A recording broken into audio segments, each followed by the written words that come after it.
This is Brenna Quigley, your personal geologist and terroir guide. Join me on a road trip through the geologic history of your favorite wine regions around the world.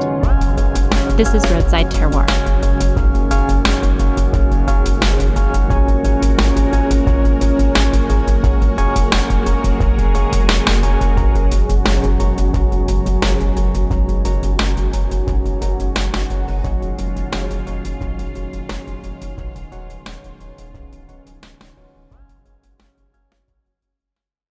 Hi everyone, this is Brenna, and welcome back to Season 3 of Roadside Terroir.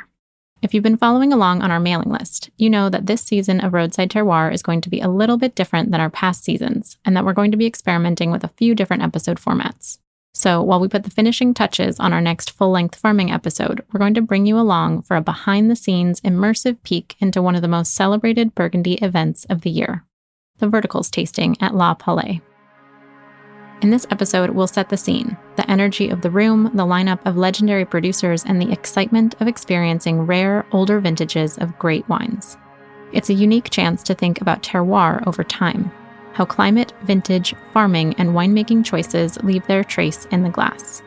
We'll take a closer look at how both people and their wines are evolving in the face of climate change, with some mini deep dives into topics like sulfur use between generations and farming shifts, and consider whether changes in farming practices can help to preserve the identity of this iconic region.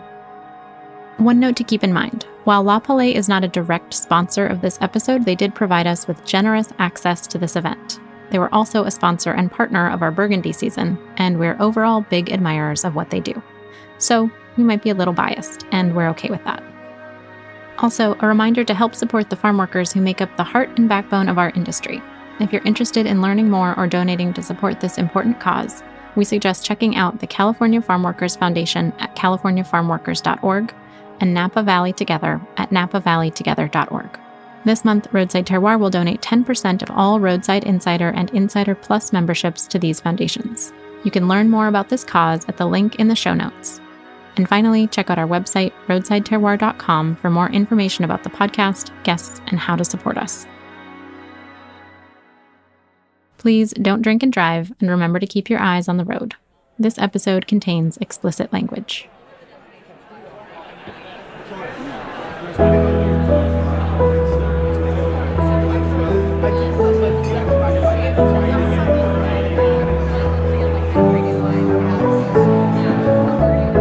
Today, we're taking an inside look at one of the most fascinating tastings in the United States, the La Paulée Verticals tasting. 2025 marks the 25th anniversary of the La Paulée de New York festivities. And to commemorate this milestone, Roadside Terroir was given exclusive access to this event, from the team behind it to the producers themselves. This year, La Paulée went bi-coastal and celebrated Burgundy in both New York City and San Francisco. Today, you're going to hear our experience at the San Francisco Verticals tasting on Friday, February 28th. In 17, we make half West. But it's big aromatic. Just to give you a quick refresher, La Paulée is the fabulously indulgent festival of all things Burgundy that happens every spring. It's run by the New York-based Pressoir team founded by the legendary sommelier and Burgundy insider Daniel Jhonnes. La Paulée was a sponsor of the Burgundy season of Roadside Terroir, and Daniel himself was an incredible mentor and guide to us and is featured in, I think, just about every episode of Season 2. A Paulée is the harvest celebration that every vigneron throws for their team at the end of harvest, and the whole village of Meursault historically puts on one of the very best. Daniel designed the first La Paulée de New York back in 2000 in honor of these grand convivial gatherings. 25 years later, La Paulée is, in my opinion, the most sophisticated wine celebration in the country, if not the world. Not that I know about the rest of the world. Famed Burgundian winemakers and fresh, up-and-coming talent alike are honored to be invited. The sommeliers who run the show are honored to be invited to work the event. And even the guests are honored to pay high ticket prices to attend. Clearly, they know what they're doing. Typically, the big Paulée weekend consists of 3 main events: the verticals tasting, the grand tasting, and the gala dinner. While the grand tasting and dinner are the biggest events, many Paulée diehards say that their favorite event is the verticals tasting, which is what we're checking in on today.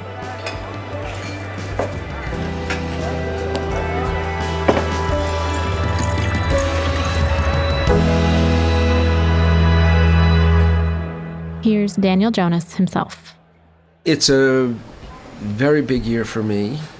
If we're talking about verticals, then I have 25 vintages. It's the 25th anniversary of when we started in 2000. I hear it from both the winemakers and the guests how this is one of their favorite tastings of the weekend, of everything that we do. We want people to really have a great experience and have time to talk to the winemaker and time to get to all the wines. So it's a favorite. It's meaningful to me because the 25th anniversary has shown me, or maybe highlighted to me, the importance of time. And that's really what the verticals is about, right? Time and how things change over time. By definition, a vertical tasting is where you taste the same wine, in this case, the same single vineyard, from the same producer over a series of different vintages. This, opposed to a horizontal tasting, where you would taste multiple different wines and or vineyards from the same vintage. The La Paulée Grand Tasting is a horizontal tasting, where each producer shows their wines on current release. The verticals tasting is a discovery of the past. Okay, let's set the scene for you. As we arrive at the venue, there are 25 prestigious Burgundian vignerons, each assigned to a table where they're pouring 3, maybe 4 wines. So 15, high potential for me, for long keeping, still a baby today. Maybe my favorite, 17, really classic. There are also some stylish hors d'oeuvre stations from local purveyors scattered thoughtfully throughout the room. This includes freshly shucked oysters right next to the Chablis producers. I told you, they know what they're doing here. The producers themselves also love this tasting and will take some time to explore the room and taste the wines of their neighbors. And what do you like about the verticals tasting? Well, a vertical is already just a great way to discover terroir, obviously. Especially, I think most people pick very different vintages stylistically. Have you tasted any wines besides your own today that you really liked? Well, I just actually tasted the Chablis mostly. Yeah. Tenaïs wines, Moronodé and Vauquoret. Because the oysters were right next there. So I know, it was very smart planning. It was, but that's all I tasted so far. Have you tasted any other wines of your friends or neighbors? Yeah, only my neighbor, it's Jean-Marc Rougeot. So Not a bad neighbor, not a bad neighbor. I tasted a little bit his wine, so beautiful Yes. wine.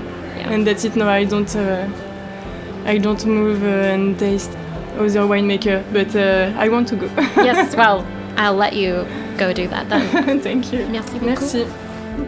That's David Croix and Lucie Germain, who we'll hear more from later. This is your second verticals tasting as well? No, first vertical. First verticals. Okay, great. Are you enjoying it? Yes, big time. All the big names. Yeah. Beaugré, vertical? No way. Ramano, vertical. Yeah. Yeah, it's pretty incredible. A verticals tasting gives you a deeper glimpse into the many pieces of terroir. It allows you to see how different terroirs age, how different terroirs respond to different vintage conditions, and how the humans themselves have grown and changed. Here's Daniel Jhonnes again.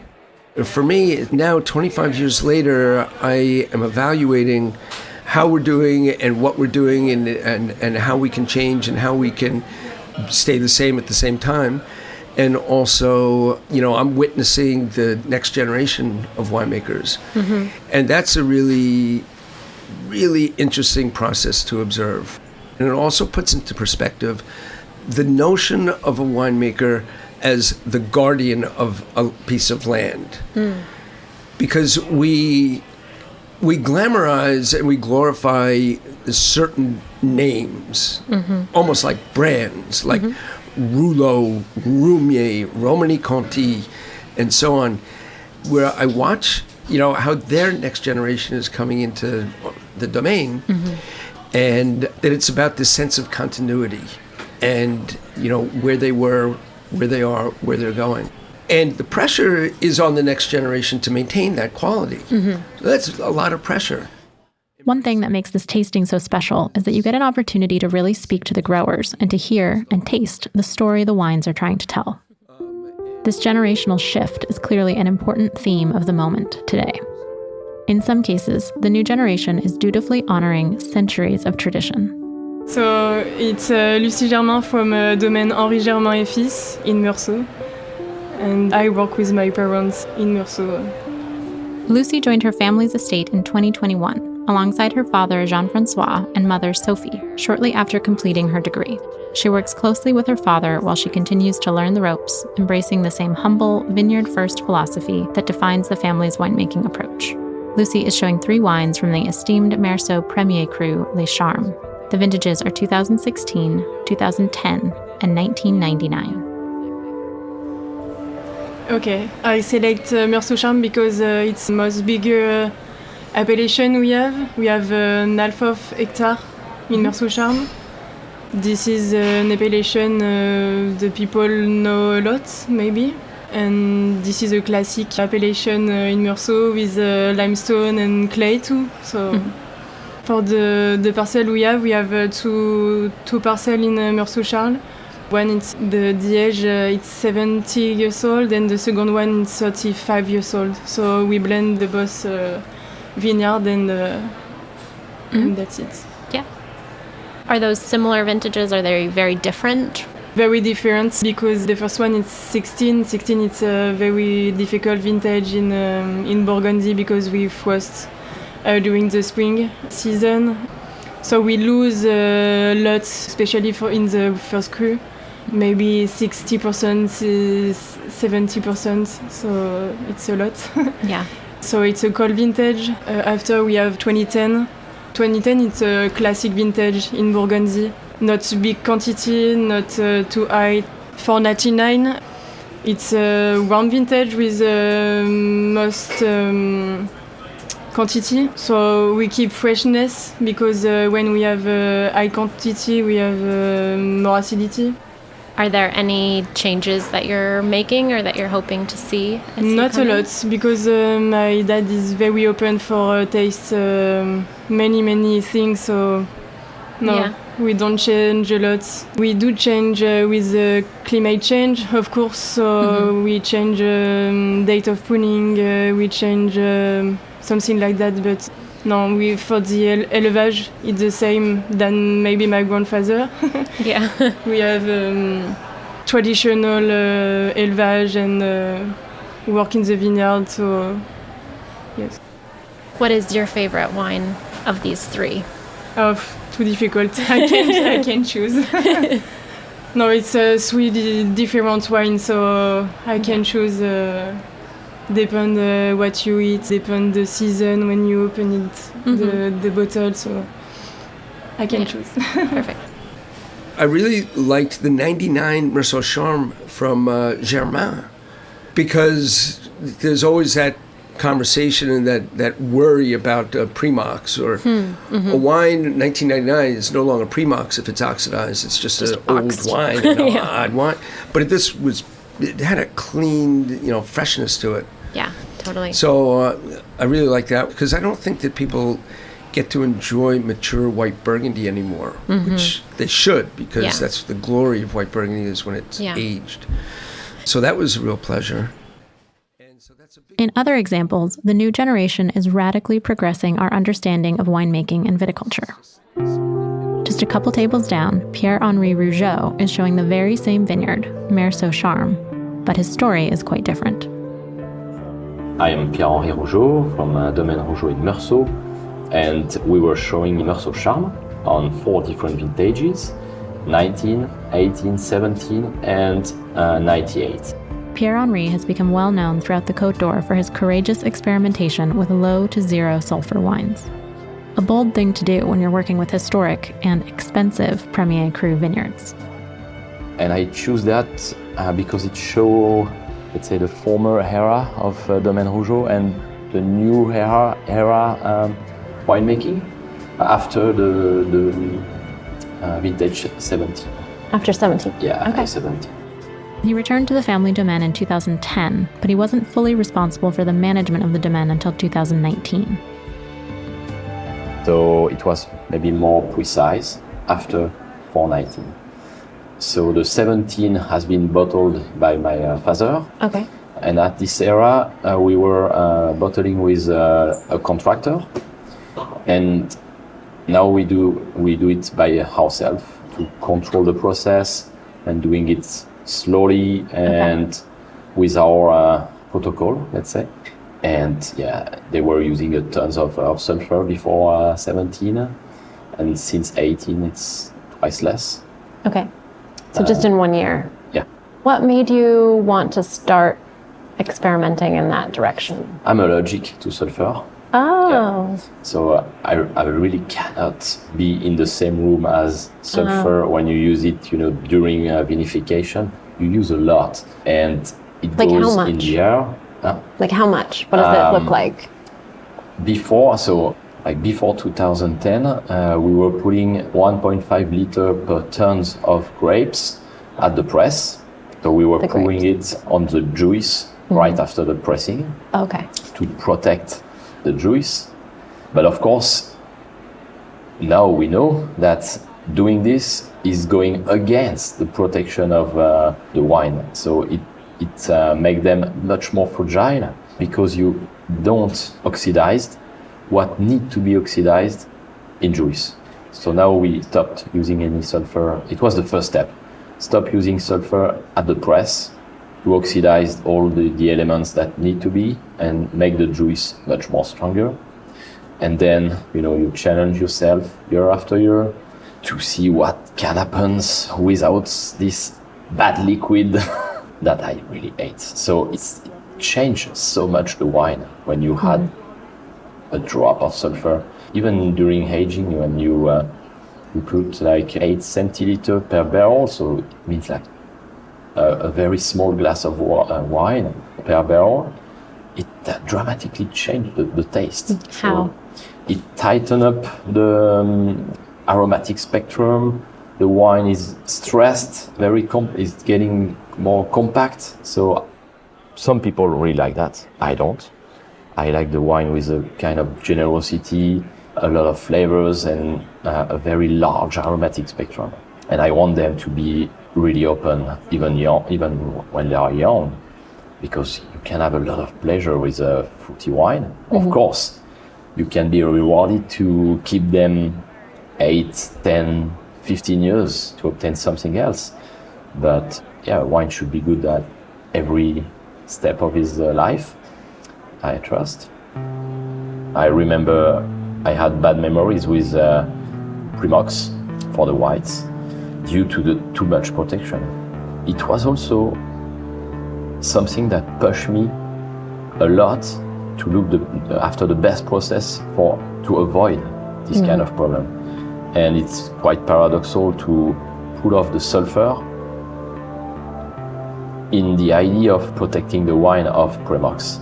Okay. But it works really well at the end. You have such a stronger juice compared to what you can obtain with a lot of sulfur during the process. It's like the wine itself is more resilient. Yeah, and a longer aging also stabilize much better the wines compared to a shorter aging. We see that using oak to age is really helpful too, because the oak tannins help a lot to protect the wine against oxidation. The vintages Pierre-Henri has decided to show present the transformation that the Domaine and the wines have taken since his return. The 98 represents the classic style made by his father. By 2017, he had begun doing some trials with sulfur, but the wines were still bottled by a contractor and added a lot of sulfur. In 2018, he reduced the sulfur by half, and in 2019, even more. What I observe now is some wine need sulfur to stay qualitative. So it's okay. I have accepted it. And so what we do is, after the fermentation without sulfur, there is like 10 months without any had in it. And after 10 months, I take my pipette, my wine sipper, and I taste every single barrel every month, like a natural sorting, natural selection of the barrel who can stay without sulfur or not. When I detect the first sign of oxidation or a touch of volatile, I immediately sulfur the barrel who need it. Not all the barrel of the batch, only the one who need it. Okay. And each month we do that. So during 6 to 8 months, during the last part of the aging. And after 18 months, we are at the end of the aging for us. We prepare the racking. So we rack separately the barrel with sulfur added and the one without sulfur added in 2 tanks. If there is, because sometimes you could have some batch totally without sulfur or totally sulfured or both kind.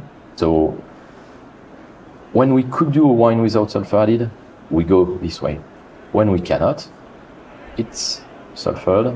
We readjust at 15 milligram free sulfur for the reds, 20 to 22, 23 for the whites to protect them from the bottling, and the rest is bottled without any in it. Are there some vineyards that you work with that tend to be easier to not add sulfur to? That's a good question. Meursault Charme was not the easiest. I don't know why, but I did it only 2 times without sulfur added on the vintage 18 and on the 22. I think 23 will be on a good way to be a part without sulfur added too. Montelly is also my Montelly is on a very rocky soil too, thin topsoil and facing south. And I've never did this one without sulfur added. I don't know why. Really? Yeah, sometimes with. The soil with clay are maybe easier. The deeper soil are maybe easier. Okay. But there is no rules. Yeah. In fact. Yeah. There is absolutely no rules. It's easy to imagine that the work Pierre-Henri is doing is totally radical, something completely new for Burgundy, but that's not really the case. In fact, we didn't discover anything.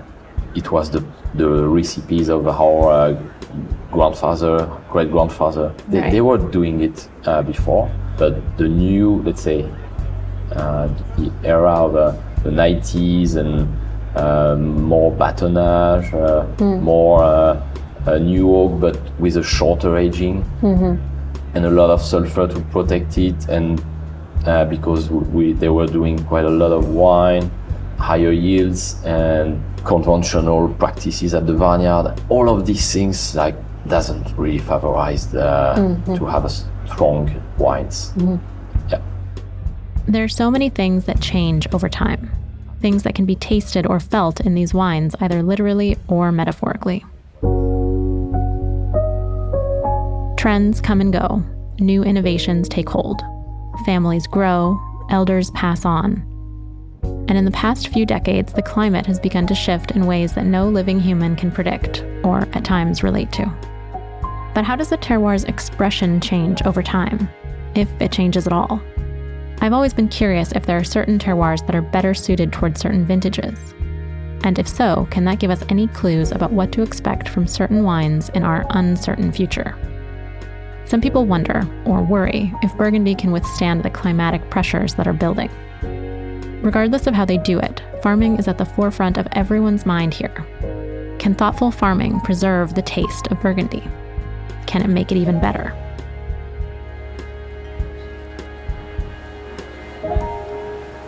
I'm showing Beaune Premier Cru Les 100 Vignes, 2019, 2015 and 2007. Yes, beautiful. And your name? And my name, yes, David Croix, Domaine des Croix, in Beaune. Perfect. So I mostly want to hear a little bit about why you chose this vineyard and why you chose these vintages. Well, it's funny that you asked that question because usually when I do the selection of wine for La Paulée, I always think showing maybe the wine that I find the most maybe complex, the deeper, you're trying to show the best, obviously. And for me, when I think of Saint-Vigne, it's a wine that I like a lot, but it's for me not my favorite vineyard in Beaune. But it's probably the wine that speaks a lot and has a lot to say in such a tasting. So that's why I decided to go for Saint-Vigne, because for me, there is always a sense of prettiness, and the food is always very expressive in Saint-Vigne. And in a vertical tasting like this, where there are so many wines to taste, I decided to go for a wine that maybe will be easier to understand in such a tasting. And then once I've made that choice, I said I'm going to show very different vintages, especially the last one, 07, our third vintage. And 07 is a very, I don't know if I should say controversial, but the vintage was, early ripening. We picked early, so when you say that, you expect something ripe and big, but it was early ripening because it was early bud break. But the ripening conditions in the summer, in 07, was pretty bad in Burgundy. So it's that mix of early ripening, but ripening conditions of a late ripening vintage. So it has a very specific style for that, for me, 07. And then 15, which is a vintage of phenolics, density, power. And 19, which is a bit also in that category, but more refined for me, not as dense and strict as 15. So I chose 15 and 19 because also I didn't want to show Saint-Vigne just as a easy wine to understand. I wanted to also show Saint-Vigne with a dense vintage. So that's why I made that choice overall. Yeah. I thought it was a great showcase of those exact things. David is speaking my language here and is referring to the geology, terroir, and resulting minerality he gets from the different vineyards he works with. One of his classic wines is Bonne Bressande, which is on Grès-Lité and is an intensely mineral terroir. Saint-Vigne is an alluvial vineyard with deep soils and is therefore prettier, rounder, and one might say simpler, but still a beautiful and expressive terroir. What about farming choices in those different years? Well, there are two aspects. There are farming depending on the season, and there is farming depending on my experience. 07, third vintage. We always evolve, we always try to get better. So what I'm doing today and what I was doing in 07 is like, it's not night and day, but I learned, hopefully. And there is some slight changes because of the vintage as well. But you know, at a high density of plantation, the options, there are not that many options. Yeah. If you think of cover crop, if you think of things like that, or real change in terms of farming, I think more difficult when you have high density vineyards than low density vineyards. So what I've changed over the years is the height of the canopy. So we have higher posts, but we are still using tractors that are over the rows, so we cannot go that high. So the main changes, maybe it's a very specific detail, but we have, in Burgundy, most trellising systems are one wire at the bottom, two mobile wires in the middle, and one wire at the top. That's what 98% of vineyards are like, I would say. For us, and we started doing that in 06, 07, 08, it took us a few years, we have one wire, two wires, and two wires. So it's just a slight difference. It's one more wire, but it makes a big difference when you hold the shoots with two wires on top. It's much easier to trim higher. Okay. Just because you hold them on both. You have both levels of double wires. Sorry, it's very... It makes sense. And we changed just that without having crazy, high posts where you have to go, in between with small caterpillars, where you have to change everything and you have to buy new tractors and new equipment, which I can't afford to do. That's, for me, the least expensive method to get higher canopies. We do lots of work just arranging the canopy. Like we separate each shoot. That makes a difference. We, take off the laterals. So for me, organizing the shoots and the canopy is something important. Yes, these are some very specific farming decisions, and what I love about David is that he isn't here for the soundbite. Anyone can say they're organic or whatever, but the reality of farming is that it's a culmination of a million small details, small but impactful choices that go into creating something special.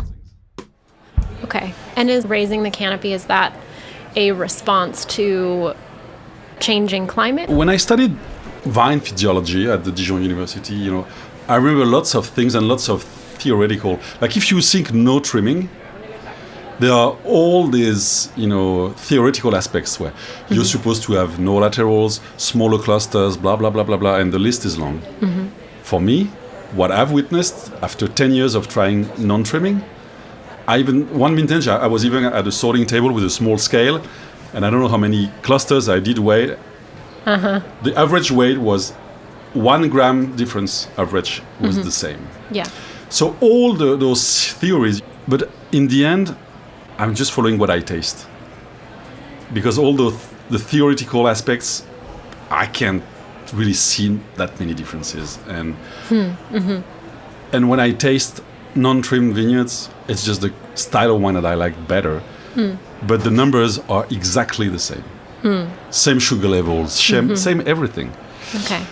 But that's maybe my travels are not precise enough. I don't know. What do you like better about the taste of the wines? For me, every time on different vineyards, over the years, 10 years now, there is 2 different directions in the wine. The wines that are trimmed, you get something bigger and wider and more fruity, easier to understand when it's trimmed, and you get better length, energy, and it's going more that direction, more length with untrimmed. Okay.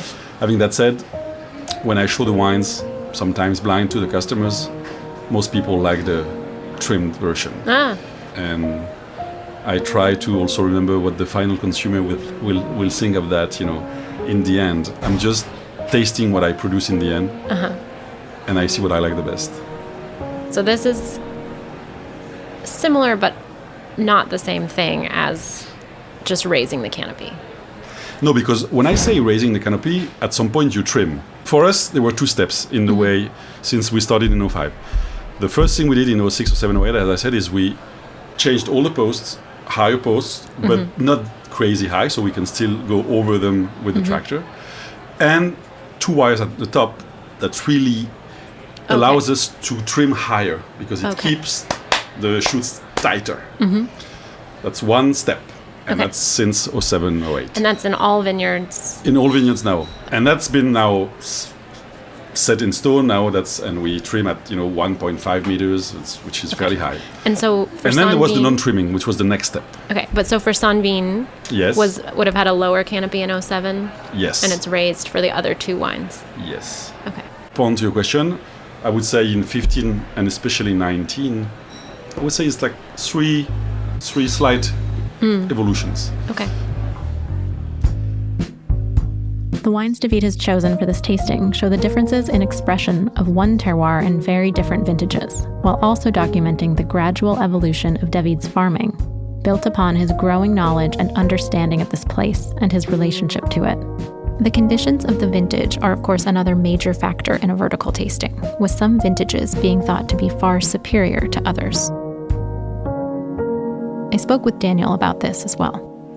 I think I really love hearing the different stories that people are telling through the wines. Talking about terroir in different ways has been really interesting to see how different vintages express terroirs and how the concept of a certain terroir's expression could change over time. Yeah, and I think that there's some vintages that are overshadowed by the weather pattern of a particular year.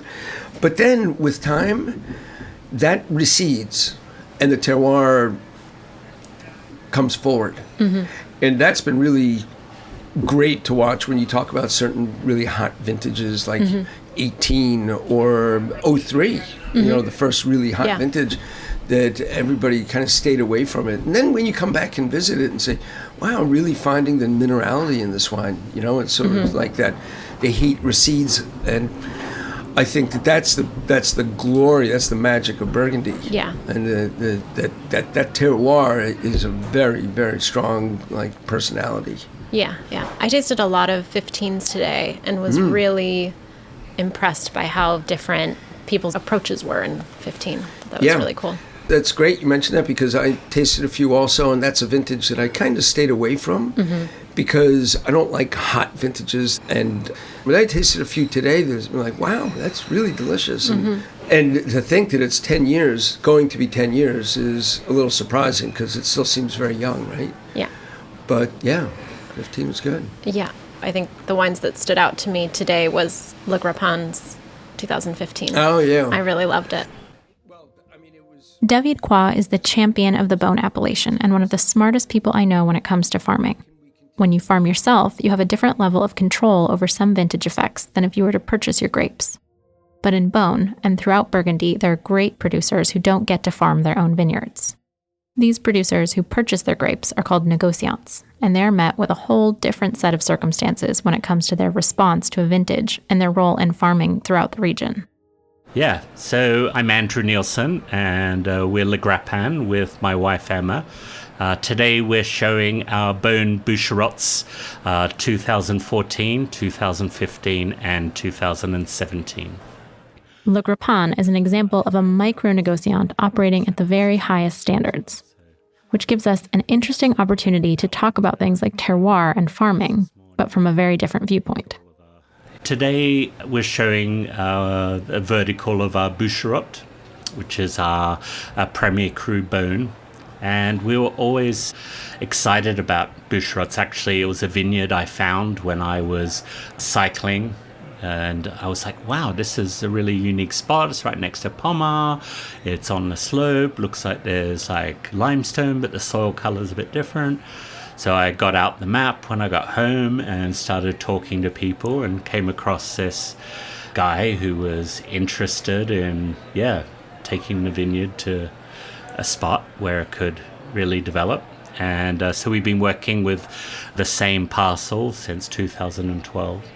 And what gets me excited about Boucherots is it's at the border with Pommard. So you're starting to get into the dolomitic limestone of Pommard that leads to those blue fruited notes, that higher magnesium in the soil. But the bedrock is still Beaune bedrock. So you're getting Beaune style tannins, really finesse in the tannin structure. But, less of the cherry, more of the cooked blue fruits. So I think it's a great different interpretation of Beaune. We wanted to select a couple of vintages that we felt were different from each other. So we've got 15, which is known to be quite a ripe vintage, and was the year where we really moved to a more laid-back vinification, where we spent all the time in the sorting whole clusters into oak tanks and really not doing much in the way of extraction. So not starting pigeage until it was dry. So you're looking only at between 1 and 3 total pigeages, and not doing pumping and just kind of letting the grapes slowly degrade. So every day the yeast are being fed with a little bit of sugar, a little bit of nutrient. You're developing all of those flavor precursors inside the grape. Mm-hmm. You're also pulling out a different tannin set as to, an ethanol extraction. So I think, it's a kind of a turning point for Le Grappin. 15.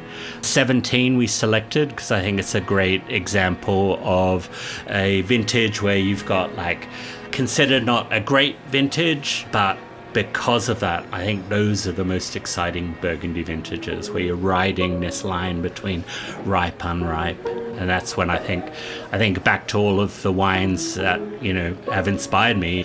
And then the third one we selected was 14, which is a very difficult vintage for Beaune because we were smashed by hail just around Varaison. So it was a vintage where you really had to put the work in the sorting table. We had about just over a ton of grapes, and we spent 16 hours sorting berry by berry, basically, to avoid hail taint, which is this kind of wet cardboard, almost a bit like cork taint, but not in the same way. So I'm quite proud of that vintage that we put in the long hours and with beers on the side, good music to get through, quite a painful vintage. But I think we came out the other side with a great 14. So that's kind of what we wanted to show, 3 very different vintages. And I still think you see a common line through it, and that's why all of our wines, even down to our Beaujolais Village, are all single vineyard sites, always the same sites each year. So to try and tell a story of those 36 rows at the base of the slope each year. And as a negociant, I think that's a story that we can tell that maybe a familial domain can't, where they've inherited different parcels and they need to be blended for. So one thing that we really want to talk about this year more in our discussions around terroir is making some connections between terroir and farming. And I'm really curious about your role as a negociant and considering farming as you're purchasing grapes, because I know that's a big piece for you too. Yeah. We're trying to be a little bit different from a lot of other negociants, that we're not just picking up what's available on the market. So it probably means that we do miss out on some contracts because we're a little bit more, we're not just taking what the grower wants to do. We want to work with the same parcel every year. For example, our Savigny we've had for 14 years now, the exact same rows. Wow. And it was probably 3 or 4 years it took us to really dial in how that vineyard wanted to be vinified. And so it took us that amount of time. If we were changing vineyards every year, we would have never got to that spot with quite a radical vinification for that one, where we don't even touch the grapes. There's no pumping, no pigeage, nothing. It's just a pure infusion. And that was, something I've never tried to do ever, but that's what the vineyard was telling us it wanted. So we really want to work with the growers closely, and part of the benefit as well is of always taking the exact same parcel is you can at least say, look, if we try this and it doesn't work, it's on me. It's not like we're asking the grower to change everything they do for that parcel, but he's taking some or she's taking some and we're taking some. And we try and also to pay a really good price in order for them to live and to do the extra work. And hopefully we all get looked after in the end. And we also make sure that we always have final choice of pick date, so that we're getting the grapes in when we think it's the perfect time. Sometimes that means the grower's like, well, it's up to you to go pick it because I'm already finished, or I'm not starting yet. Okay. So. I imagine it's kind of like a different challenge purchasing grapes. I know you also have a lot of really high standards in terms of environmental choices that you're making too, and then it also puts you in kind of a social position within the winemaking community as well. Yeah, we work only with organic grapes.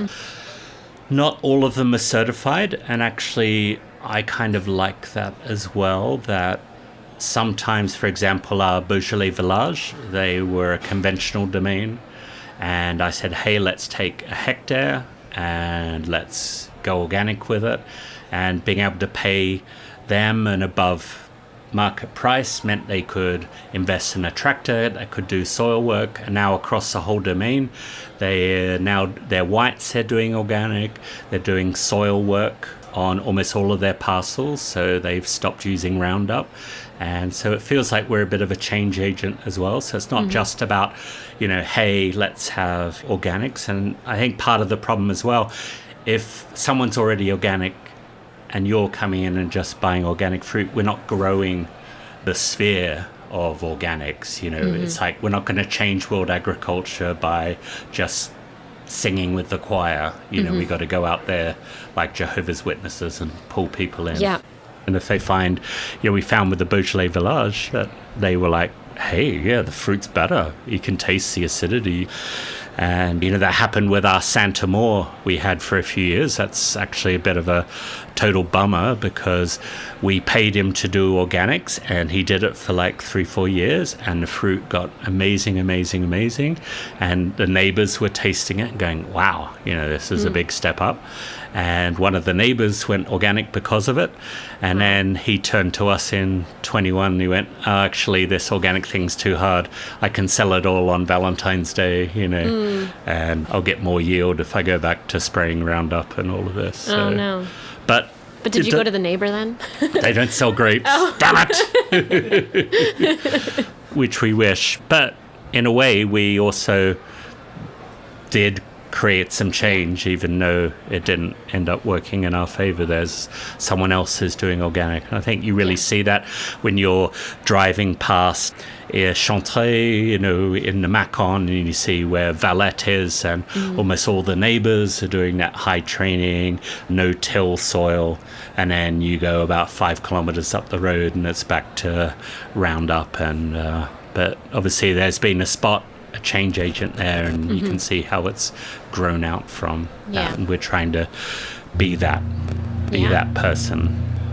The pebble that creates a little ripple. And because if we're just coming in as foreigners going, hey, just doing it the same way, what are we adding to the conversation? We feel like we want to make something different from what others are doing, but also hopefully being a catalyst for change in the vineyards.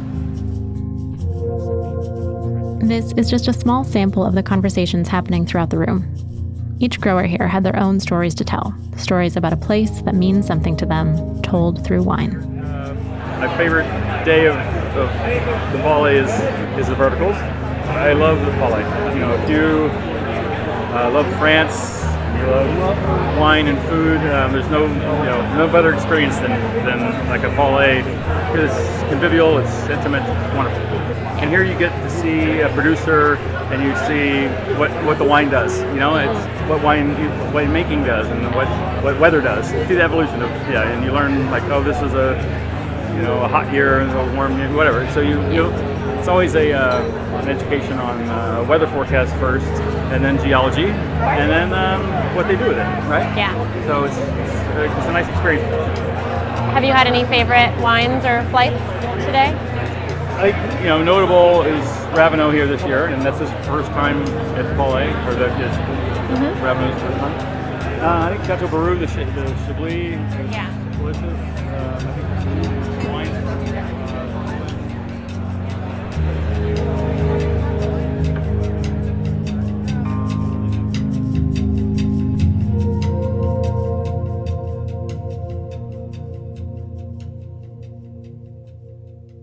Thank you for listening. This is Roadside Terroir.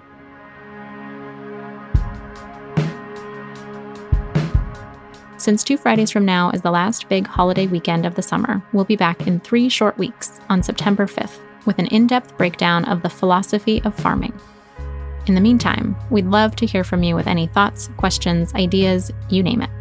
If you love Burgundy, make sure to check out our full 10-episode season on the Côte d'Or, now paired with maps, images, transcripts, and more on our YouTube channel. Thank you to our guests, Lucie Germain, Pierre-Henri Rougeot, David Croix, and Andrew Nielsen, as well as Daniel Jhonnes and La Paulée for welcoming us to this great event. This season wouldn't be possible without your support. Check out our website, roadsideterroir.com, to learn how you can follow along on our travels and how to help support this season by donating, sponsoring, or becoming a Roadside Insider, where you get access to exclusive bonus material, gifts, and more. And remember, 10% of all Insider memberships purchased in the month of August will go towards supporting farm workers and immigrants in California.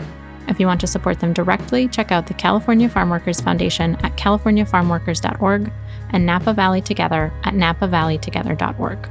We'd like to extend an extra special thank you to our Grand Cru patrons, Stephen and Amy Lippin.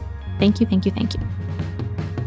Roadside Terroir is hosted and produced by me, Brenna Quigley, sound engineering, original music, and sound design by Jeff Alvarez, with an assist from Nick Canepa.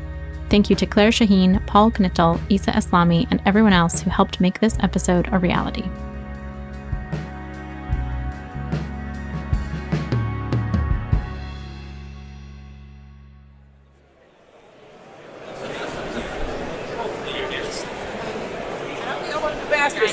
He's very tall.